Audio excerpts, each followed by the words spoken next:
time.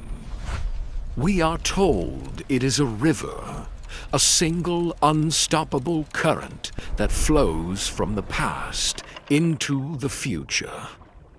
We believe that we are safe within its flow, that yesterday is gone forever and tomorrow has not yet happened. But what if the river has whirlpools? What if there are cracks in the banks, places where the laws of physics break down and the barrier between now and then dissolves? Police archives around the world are filled with cold cases, murders, missing persons, thefts. But hidden among them are the impossible files. Reports of people who appeared from thin air, men carrying documents from countries that do not exist, soldiers who teleported across oceans in the blink of an eye. These are not stories from a science fiction novel. These are recorded events, documented by police, by governments, and by history itself. Today on 0 Point Lore, we are opening 5 files that science refuses to touch. 5 true stories of people who slipped through the cracks of reality. Are they evidence of time travel? Are they glitches in a simulated universe? Or are they a warning that our timeline is not as stable as we think? Case file number 1. The victim of time. The date is mid-June 1950. The place is Times Square, New York City. It is late at night. The theater crowds are bustling. Suddenly, in the middle of traffic, a man appears. Witnesses say he looked disoriented, terrified. He was staring at the lights, the cars, the noise, as if he had just landed on an alien planet. He steps off the curb, and instantly he is struck by a taxi. He died on impact. The body was taken to the morgue, and that is where the NYPD realized this was not a normal accident. The man was dressed perfectly for the Victorian era. He wore a long black coat, a vest, buckled shoes, mutton-chop sideburns. His clothes were new, not costumes. But the contents of his pockets were the fracture point. Police found $70 in old banknotes, series 1876, mint condition. They found a copper token for a beer saloon that no one had heard of.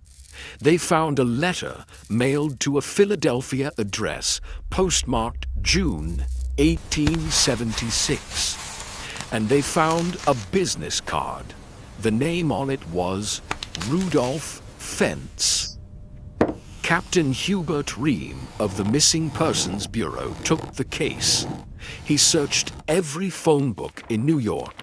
No Rudolph Fentz. He searched records from 1950 back to 1900. Nothing. Finally, he found a lead, a bank account belonging to Rudolph Fentz Jr., who had died 5 years prior. He tracked down the widow of Rudolph Fentz Jr., and she told him a story that made his blood run cold. She said her husband's father, Rudolph Fentz Sr., had disappeared in the spring of 1876. He had gone out for an evening walk to smoke a cigar, and he never came back. The police in 1876 listed him as missing, presumed dead. Do you understand what happened? A man left his house in 1876, took one single step, and landed in 1950. 74 years later, He survived in the future for less than 60 seconds. Science calls this an urban legend. They claim it comes from a short story. But if it is fiction, why do the descriptions of the items in his pockets match the historical currency of 1876 so perfectly? Was Rudolph Fentz a character in a story, or was he the first documented victim of a natural time vortex? Case file number 2, The Traveler from Nowhere. July 1954, Haneda Airport, Tokyo, Japan. A routine flight from Europe lands. A well-dressed bearded man walks up to customs. He speaks French, but also fluent Japanese. He hands over his passport. The passport looks authentic. It has stamps from countries all over the world. It has been used for 5 years. He has currency from several European nations. He has checks from an unknown bank. But there is a problem. The country that issued the passport is the Kingdom of Taured. The customs officer tells him there is no such country. The man becomes angry. He points to the map. He points to the border between France and Spain. He says, Taured is here. It has been here for 1,000 years. But on the map, the country is called Andorra. The man is baffled. He has never heard of Andorra. He insists his country is Taured. He shows them his driver's license, issued in Taured. His insurance papers, issued in Taured. This was not a crazy person.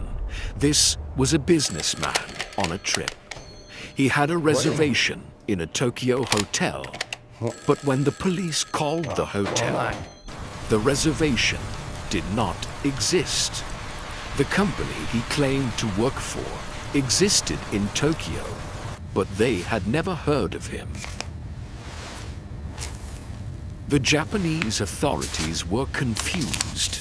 They suspected he was a spy. They detained him. They put him in a hotel room near the airport. They placed 2 armed immigration guards outside the door to ensure he did not escape. The room was on a high floor. The only window had no ledge.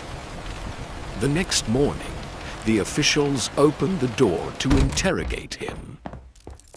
The room was empty. The windows were locked from the inside. The guards had not moved. The man was gone. But the most chilling part, his passport, his driver's license, all the impossible documents that were locked in the airport security safe also vanished. Where did he go? Did he escape? Or did the glitch simply correct itself? Was he a visitor from a parallel universe, a timeline where history went differently, and Taured exists instead of Andorra? And did his reality simply pull him back?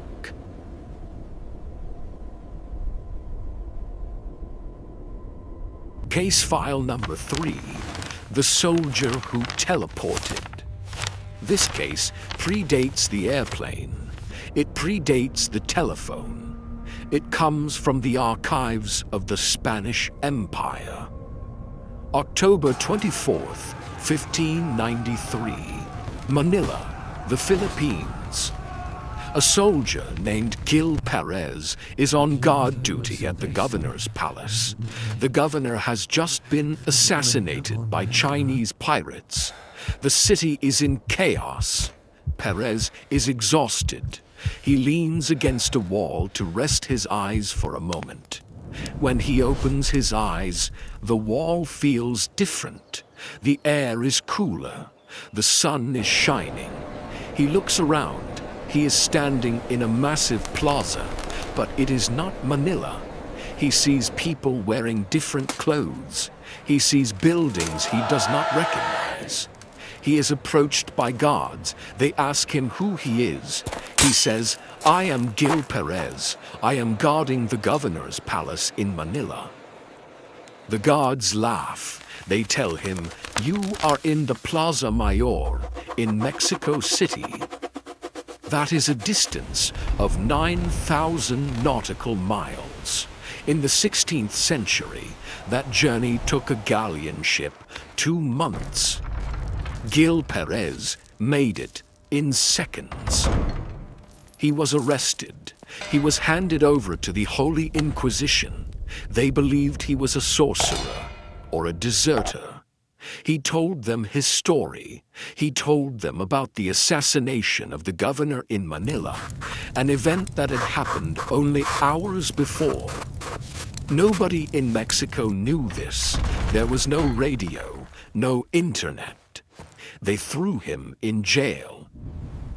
2 months later, a galleon from the Philippines arrived in Mexico. They brought news. The governor of Manila had been assassinated on October 24th. And one of the passengers on the ship recognized Gil Perez in the jail cell. He swore he had seen Perez on guard duty in Manila the very night before he appeared in Mexico. The Inquisition was baffled. They could not execute a man for being right. They released him. He returned home the slow way. How did a simple soldier fracture space-time? Was it a portal? Or was it a simulation error?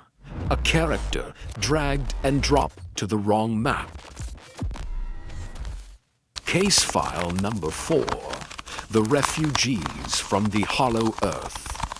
The 12th century, in the village of Woolpit in England. It is harvest time. Villagers discover 2 children, a brother and a sister, hiding in a wolf pit. They are terrified. They speak a language that sounds like sibilant buzzing. They refuse to eat bread or meat, only raw beans. But the most striking thing about them is their skin. They were green, emerald green. The boy was sickly and died, but the girl survived. She learned to eat English food, and slowly she lost her green color. She learned to speak English, and then she told them where she came from. She said they came from a place called St. Martin's Land. She said there was no sun there, only a perpetual twilight. She said their people lived underground, and everything there was green. She said she and her brother were tending their father's cattle when they heard a loud noise, like bells. They followed the sound into a cave, and suddenly they emerged into the blinding sunlight of Woolpit. In a previous investigation, we explored the lore of Agartha, the Hollow Earth, the legends of a subterranean civilization living beneath our feet. Were these children extraterrestrials, or were they intraterrestrials? Did they stumble through a portal or a physical tunnel that connects our surface world to the Twilight Kingdom below? The girl lived a long life. She married a man from King's Lynn, which means the blood of the green children, the blood of the Hollow Earth, may still be flowing in the veins of the British people today. Case file number 5. The Flight into the Future. The year is 1935. Sir Victor Goddard is a wing commander in the British Royal Air Force. He is flying his biplane from Edinburgh to Andover. As he flies over the abandoned airfield at Trim, he hits a storm, a strange yellow storm. The clouds are not gray, they are sepia-colored. He loses control, his plane is spiraling toward the ground. He fights the stick, and suddenly he breaks out of the storm. He is flying in bright, calm sunlight. He looks down at the airfield. He knows Drem Airfield well. It is abandoned. The hangars are ruins. Cows graze on the grass runway. But that is not what he sees. He sees a bustling, active airbase. The hangars are new. He sees 4 airplanes on the tarmac. 3 are standard biplanes, but they are painted yellow. In 1935, RAF planes were silver. And at the end of the line, he sees a monoplane, a plane with 1 wing, a type of aircraft that the RAF did not yet possess. He sees the mechanics. They are wearing blue overalls. In 1935, mechanics wore brown. Whatever he was seeing, it was not 1935. He flew back up into the yellow clouds, terrified, and returned to his own time. He told his commanding officers. They told him he was crazy. 4 years later, 1939, war is imminent. The RAF reopens Drem Airfield. They refurbish the hangars. They paint the training planes yellow. They switch the mechanics' uniforms to blue. And they introduce the Miles Magister, the monoplane Goddard saw. Sir Victor Goddard had not hallucinated. He had flown 4 years into the future. He had witnessed a time slip, a temporary overlap of 2 points in history. A man killed by the future, a man erased by a parallel past, a soldier teleported by space, children from the earth, and a pilot who saw tomorrow. These 5 cases are not linked by geography. They are not linked by time. They are linked by the impossible. Science tells us that time is an arrow, but the law, the 0-point law, suggests it is something else. Perhaps time is a loop. Perhaps it is a simulation with glitches. Or perhaps the multiverse is not just a theory. Perhaps the walls between our world and the others are thin. And sometimes, just sometimes, they break. We walk through our lives assuming the ground is solid and the clock is ticking forward. But Rudolph Fentz thought the same thing, right before he stepped into 1950. So ask yourself this: when you walk out your door tomorrow morning, are you sure you are walking into the same world you left? Or will you be the next file in the archives of the impossible? If you believe that reality is stranger than fiction, subscribe to 0-Point Law. We are investigating the glitches in the Matrix. What do you think? Was the man from Taured a spy or a traveler? Let us know your theory in the comments below. Until next time, watch the clock.